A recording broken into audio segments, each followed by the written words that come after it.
Welcome to the Craft of Coaching podcast, where we dive into what it truly takes to become a skilled, confident life coach. I'm your host, Kate, head of the CLCC, or Certified Life Coach Collective, an ICF accredited Level 1 coach training program. We combine courage, coaching, and community to offer you more than just a training program, but a life-changing experience where you use your own personal transformation as the learning ground for supporting your clients. On this podcast, we explore how you can use coaching skills to support your clients or expand your own growth, all grounded in evidence-based coaching practices. Learn more about our program and get free resources for becoming a life coach at teamclcc.com. And now, here's today's episode. Well, hello there, it's Kate, and I'm going to start off today's Craft of Coaching episode with something of a provocative statement, which is this. If you're truly being a great coach, occasionally you're going to piss your clients off. Meaning occasionally they're not going to like what you have to say. This episode today is something of a parallel episode, we'll call it, to an episode that I've recorded on knowing when you're not actually supporting your client, but you're people pleasing. You're really just hoping that they'll like you. There is a difference. Today, though, I'm going to really get into how you can challenge a client without losing the relationship. And part of that is going to be understanding that clients are not always going to love what you have to say. It's the trust in the relationship that's going to make it okay for you to say the uncomfortable thing that is ultimately in support of the client, and the client roll with that, even if they don't love it. So today's episode is about what happens when you're sitting with that client, you see the pattern, you hear the self-sabotage, you know that the moment is ripe for a truth bomb, and you freeze. You worry, is this going to ruin the relationship? Will they feel judged? Will I lose them as a client? And if you've ever felt that, you're not alone and you're not a bad coach, you're a human coach who cares. And so this episode is about how do you challenge a client without damaging trust? And how that line between challenge and connection is exactly what makes you a powerful practitioner. So first, let's get into why this can be so hard for coaches. And I'm going to start here. It's supposed to feel risky. I would say newer coaches especially hesitate to challenge a client because they're still building that confidence in their presence. They're worried about disrupting the flow. If they ask a bold question, if they interrupt a spiraling story, this is a big one. If you've ever had a client who goes on and on and on and on, and you're trying to be polite, you're trying to wait for that moment to interject, you're hesitating to interject even when you realize that the story that the client is trying to tell is no longer productive, or that it could be moving away from the client's desired focus, because you are worried it will hurt the relationship. But here's what experienced coaches know. The best relationships in coaching are actually forged in those moments. Sit with that for a second. The best relationships in coaching are forged in those moments, because when you challenge from a place of deep respect, it tells the client, I have your back so completely that even when I hear you say something that really you'd kind of prefer I don't point out or poke at, I trust that we've got this together. That's how much I've got your back. I know you're strong enough to look at it, and I know we are strong enough to look at it together. I will not collude with you in self-sabotage by just kind of backing off, maybe I just won't say that thing. I really, really support what you're trying to create in your life to the point where I will say the uncomfortable thing. Now, we got to add a caveat here, because the coaching industry is sadly known as being this place of it gets stereotyped as either like rah-rah cheerleading, where you're just like, you can do it, yes you can. Or it gets stereotyped as tough love. Come on, get after it. Your life isn't just sitting there waiting for you. Well, I got to say, I don't coach like that. I don't train anyone to coach like that. One of the things that we say in the Certified Life Coach Collective or CLCC program is that if the love has to be tough, it probably ain't love. So challenging a client doesn't mean calling them out. It's not about harshness. It's not about you as a coach being the one who's right and trying to correct your client. To challenge your client means to offer a disruptive reflection. It's about pausing the narrative long enough for something new to be able to emerge. And it can be as simple as saying something like, I apologize for interrupting. I just wonder, can I reflect back on something that you just said? It might be a little uncomfortable. Or, actually, I really do want to hear the rest of what you're sharing with me, but I just want to make sure that we pause here in the midst of what you're sharing. I notice that you've said this phrase 3 times. Do you want to explore what's underneath that? You're not grabbing the session away from the client with your interruption, telling them that they can't finish their really long story. You're not tearing down, you're inviting the depth. When a client is giving themselves the nicest little excuse sandwich for why they didn't follow through on what they said they would do, and something in you wants to go, what's the cost of that? But you're like, ooh, they'll feel called out. It's kind of like, yeah, but that's why they're here. And you don't have to tell them, gosh, why do you let yourself down by not following through? You don't have to phrase it like that to challenge a client. It can be as simple as saying, I noticed that when you share why you didn't follow through, that it's possible there's something else there. Do you feel totally in integrity about why you didn't follow through? It's just a curiosity. You're not tearing down, you're inviting depth. And really, here's the part that might surprise you. Most of the time, clients want to be challenged. And they may not use that word, but the thing is, they want something to shift. I mean, think about that. Think about your own experience paying a coach to support you. Do you want to pay a coach money to just spin in the same cycle you've been in? No. The whole point of going to coaching is because you want that additional perspective. You want someone who's able to see the playing field, so to speak, that you aren't able to see because you're just down on the field with your head down. The coach is taking the broader view of what's going on and reflecting that to the client so that they can see the entirety of what they're trying to do in context. Most clients actually want to be challenged. And they know deep down that insight does not come from staying in a comfort zone and never being challenged. Clients don't hire you to agree with them all the time. And I think that if a client did find, if you did find that a client was going, wait a second, how dare you say that to me? Assuming that you have said everything with, obviously an empathetic tone of voice, assuming that you are reflecting something to them that is in their best interest, that you're not being coach-led, that you're being client-led. Assuming all of that, if someone says, how dare you say that to me? That is actually the moment when you say to them, I'm hearing that this brings some stuff up for you. I want to explore that with you. I also want to clarify my intention, which is I'm right beside you. I've got your back. And if I hear anything in our sessions that seems like maybe it could be holding you back, I just want to make sure that I source that. If I source it for us and we get to explore it a little bit and you say, no, that's actually not what's happening for me, great, we get to put it down.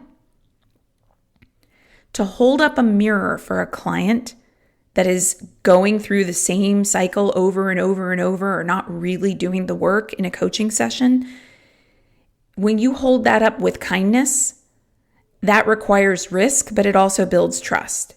And when your clients know that you're not afraid to go there, it becomes a signal to them that they are safe to go there as well. The coaching relationship and the environment someone's in when they're coaching becomes that playground to have the risky conversation. So let's connect this to some ICF core competencies. Let's start with cultivating trust and safety. Well, challenging a client is safe when it's done with care. And as I said a moment ago, This is the point where you really build trust. And I got to be real. I'll just say a personal note. There was a very big decision that I needed to make in my life a couple of years ago. And I was working with a couple different coaches. They're different coaches that I know, different coaches I got sessions with. And my usual coach that I would go to when I was talking about the decision and I was pretty sure I was going to go in one particular direction, that coach actually said to me, based on everything we've done together, here's why that might not be an aligned choice for you. And that was not the answer that I wanted to hear. So you know what I went and did? I went to a different coach. And I just had like a little, one-off session, and we talk about it. That coach was like, no, this would be so great for you. This is like your next path. So because it was what I wanted to hear, I'm all validated and going, great, fantastic. I go down that path. Guess what? It was not an aligned choice for me. So you live and you learn, okay? So what we want to do here to cultivate trust is make sure that our clients can trust us to tell them when we're off track. Next ICF Core Competency I'll bring into this, maintaining presence. Challenging a client without losing the relationship means you stay grounded even if the moment is charged. You can handle the fact that your client might not love what you have to say. You're not reducing the entire coaching relationship down to this one moment where something is charged. You're actually saying, okay, this is a little uncomfortable. And these are open and transparent conversations to have with the client. Anytime a client moment has ever felt charged in a session, for me, and this is something that I train as well, first thing to do is attend to the trust. And that can be as simple as asking the client, what's coming up for you right now? Is there a sense that I'm steering you this way? Is there, a sense that I am calling you out to try to make you atone for something? And you don't have to feed the client those possibilities. I'm just throwing out there some things that might be coming up for the client that you might want to speak into. But essentially, allowing there to be a temporary moment of something feels charged here. I don't like what the coach said. What is it the client then needs? Because trust is really built on psychological safety. And so if the client thinks that you're about to go into tough love on them and you're about to tell them to put some dirt on it, suck it up, shut up and quit whining, get back after it, take action, what's wrong with you? If that's how the session is landing for them, the first thing you want to do is clean up any of that perception, because of course that's not the perspective we want our clients to take away. And once you've done that, then there's often greater trust. The third ICF core competency I want to highlight today is that sometimes challenging a client is the only way to evoke awareness. Evoking awareness stirs things up. It opens things up. And the times when I have most often challenged a client have typically been in a session like this. A client has a kind of idealized dream or goal, and they will invent actions or come up with a sort of like backup goal, and then they aim for the backup goal. And then when I ask questions about, but I thought what you really wanted is this other bigger, bolder thing, it's usually, but that wasn't really realistic for da-da. And it's like, that's the moment to challenge. That's the moment to evoke awareness. Do you see that you're automatically putting yourself in the backup position? What's that about? What story is underneath that? Do you have a story that you can't really have what it is that you want? Is that what's going on here? How do we work with that story? And then how do we get you as close as possible to the thing you really, really want so you're not settling for the backup position? This is the craft of coaching. This is knowing when to speak, knowing how to hold the tone, and trusting the process in a client session far more than you trust your own need to be comfortable. So maybe I've sold you at this point on how it is possible to challenge a client without losing the relationship, but you still feel a little bit like, but how? Well, I will just share that this is something we talk about a lot in the Certified Life Coach Collective over at teamclcc.com. We have modules on confronting with kindness. But I want to give you, podcast listener, a couple of real phrases that I've used or coached others to use so that you can have them handy. One, probably one of my most common ones would be, I might be hearing a story here that isn't serving you. Would you be open to hearing how it landed for me? Another one is, are you open to hearing a different perspective, perhaps even one that could feel a little edgy for this situation? A third one, it sounds like this belief has been around a long time, and beliefs that have been around a long time hold a lot of power. Do you still want this belief to have a lot of power? In each of those examples, these are not confrontations. Nobody's being torn down. They're invitations. And when you offer a challenge like this, with care, with permission, with curiosity, you deepen the relationship. Now, what if it does cause discomfort? Like I said, the hard truth is that if you're really coaching well, at some point your clients are going to feel pissed off at you, because sometimes a challenge will cause discomfort, and that is okay. Because your job is not to keep everyone feeling good all the time and avoiding the discomfort. It's to help people grow and change and shift their lives with dignity. And so if a client is really reacting strongly, it's not an automatic default to backpedal. You stay present, and you can say things like, oh, okay, I'm hearing that landed really strongly for you. Would you share more?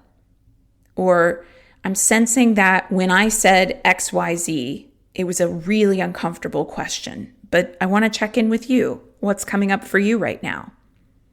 Or we can actually pause on exploring that. I definitely want to make sure that this feels safe to explore, and I want to re-articulate that my primary focus for our sessions is to support you. And so if going in that direction doesn't feel supportive, no problem. I'm happy to go in a different direction. Essentially, you keep holding space.